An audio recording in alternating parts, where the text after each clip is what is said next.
Vão 2 advogados. O Nicolas é advogado? Eu não sei, ele é advogado. É formado em Direito. Tá. Tudo bem, ele fala cabeleireira, talvez ele não tenha estudado muito, mas né? Advogado formado em Direito, ele é pela PUC. O Lula também fala um monte de coisa errada. Eu falo um monte de coisa errada, meu companheiro, mas eu, de qualquer modo, não falo que eu sou advogado. E outra, eu já não falo mais menos e nem falo mais para mim fazer. Eu falo tudo direito agora. Aliás, tem sido impecável. Eu acho que o Lula erra de propósito. E mas vezes, isso é uma outra questão. E o Sérgio Moro ainda fala conge. Esse, meu filho, esse é de um analfabetismo exemplar. Assim, analfabetismo ilustrado, né? Você sabe que a pior coisa que eu já li na vida foi a sentença do Sérgio Moro sobre o Lula. Eu já vou voltar ao ponto, mas eu não quero perder essa. A sentença do Sérgio Moro sobre o Lula. Porque, primeiro, não tem prova lá, né? Ele nunca diz onde está. Ele só me xinga. Aliás, ele veio ao Flow, falaram para ele onde está a prova, ele ficou me xingando e não disse onde está. Porque ele não disse. Não tem, né? E depois, é tão mal escrito que até lembra português. Deve ser mais ou menos a diferença que existe entre o ucraniano e o russo. Né? Porque diz que é muito próximo, eu não conheço nenhum nem outro, mas diz que é muito próximo sem ser. Né? O dele é muito próximo sem ser.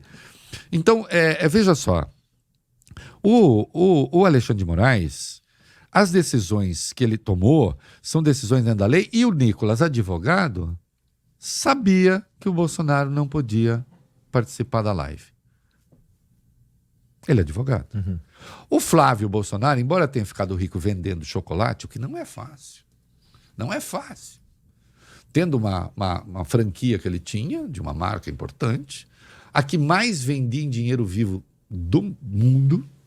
Porque o chocolate é assim, quando você tem compulsão, você pega tudo que você tem e compra chocolate em dinheiro vivo. Veja você, que não deixa rastro, inclusive. Porque também você não tem que ficar falando para o COAF que você é chocolatra. Vou deixar claro para o COAF agora que eu sou chocolatra. Não precisa, né? Então, né? E, inclusive tem aquela mansão maravilhosa que vale uns 8 milhões. Advogado. Também põe o pai.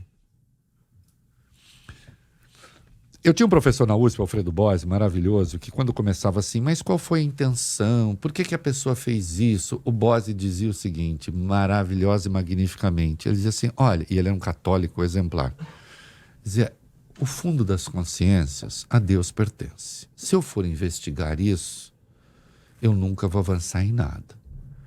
O que eu sei as coisas que são objetivas. E eu preciso me ater às coisas objetivas. Objetivamente, o Flávio sabia que o pai dele podia ser preso. Objetivamente, o Nicolas sabia que o Bolsonaro podia ser preso. E, no entanto, eles fizeram.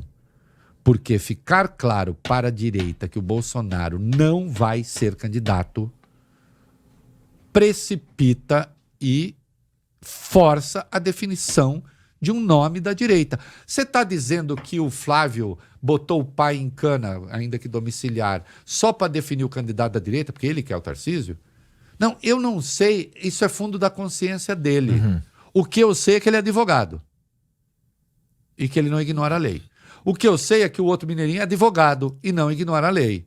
Deputado mais votado do Brasil. Burro, não é? Está muito longe disso. Muito longe disso. É até muito esperto.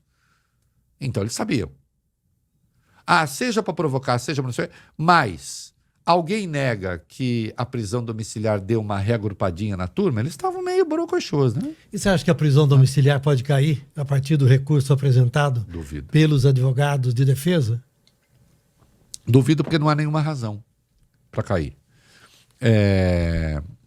A prisão domiciliar está nos artigos 317 e 318 do Código de Processo Penal.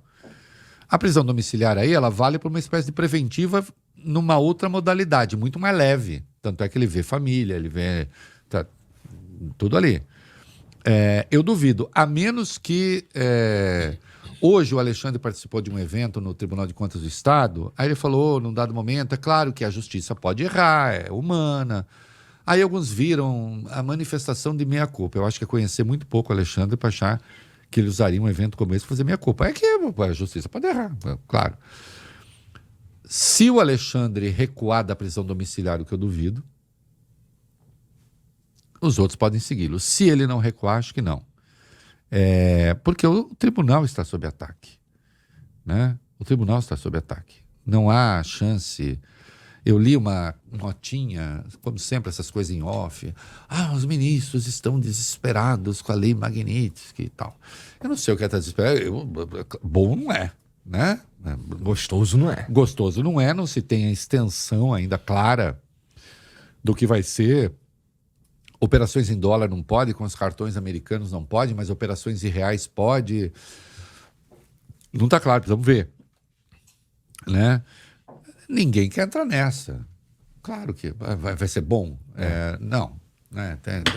Tem gente lá que está doida para tirar foto na Times Square, aquela coisa cafona com aqueles restaurantes horrorosos que tem a volta, serve aquela comida de merda. Tem. Né? Para mostrar depois para a família do interior que subiu na vida, olha onde a pessoa está, né? Veja, não falei para você que o filho da Maria realmente era bom, olha só onde ele está. Deve ter, mas eu duvido que vão deixar o ministro, porque se trata, é a velha história da exigência impossível. Que Supremo existiria você já pensou, uma questão retórica, né? Porque que Supremo existiria depois disso? Acabava. Gente, Estados Unidos encheram muito o nosso saco, tá muito feio isso. Bolsonaro, tá livre. Acabou o país. Se a gente considerar a escalada do governo americano apertando nas questões econômicas, né? Usando aí a questão política que envolve o julgamento de Bolsonaro, mas apertando nas questões econômicas, reunião sendo cancelada, a intermediação muito difícil. Aí no mês que vem, talvez aconteça o julgamento de Bolsonaro. Se Bolsonaro for condenado, você acha que o governo americano aperta ainda mais? Eu acho, veja, pela lógica, sim. A questão é saber apertar até onde. Eles anunciaram o tarifaço de 50%, né? 40% que tinha as tarifas recíprocas de 10%, mais 40% para tudo. Depois tiraram 700 produtos. Eduardo já escreveu que eles podem também rever esta questão. Acho que pode apertar ainda mais. Não é, veja só, o problema aí é o seguinte, não é um colapso da economia brasileira. A situação pode ser mais complexa até para a direita do que eles imaginam. Vamos ver. Porque o governo vai ter um plano de contingência para as empresas. A depender do que eles façam, eles dão ao Lula também um poder, porque vai ter que ter recurso. Esse recurso vai ter que ser gerido pelo governo federal. Eles dão também ao governo um poder de interferência maior do que o governo tinha. Porque, a depender do que façam, esses recursos, por enquanto, se prevê que os recursos extras fiquem dentro do arcabouço. Mas, se preciso, eles terão de ficar fora do arcabouço. O TCU já falou isso. Porque nós temos uma emergência comparável, a depender do tamanho, àquela que houve com a Covid. Da pandemia. Então você tem que... Veja só. Eu acho sempre... As pessoas... Tem uma frase maravilhosa do Marx no 18 Brumário, as pessoas também são vítimas da sua própria concepção de mundo, muitas vezes, né? Ele fala isso sobre o Luiz Napoleão, sobrinho do Napoleão. Você acha que algum outro presidente na história da humanidade perderia a reeleição com tudo que o Bolsonaro tinha de dinheiro para ganhar a reeleição? Bolsonaro perde a eleição basicamente pela gestão da pandemia. É isso. Para ele. Perdeu para ele. Perdeu para ele. Porque durante um tempo o Lula, sim, ganhava no primeiro turno, não sei o que tal, que era o ódio que se tinha no negócio da pandemia. Ele eleva o Auxílio Brasil, que ele chamou à época, que era o Auxílio Emergencial, virou Auxílio Brasil, que era o Bolsa Família. Ele eleva a R$600. Ele abre um rombo nos estados com o negócio do combustível e baixa dramaticamente o preço dos combustíveis. Conta que o Lula teve que pagar depois, porque os estados abriu rombo nos estados. Né? Com tudo que ele tinha. Se ele tivesse feito uma gestão... Quando eu digo humana da crise, não é humana no sentido que a gente usa humana. A pessoa é muito humana. Humana no sentido mesmo do humano-animal. Se ele tivesse feito uma gestão humanoide da crise, ele não teria perdido essa reeleição nunca. mas ele perdeu para sua própria concepção de mundo, né? Estreita, truculenta, ligada ao que há de pior na sociedade brasileira, preconceituosa. Mesmo assim, mobilizou muita gente.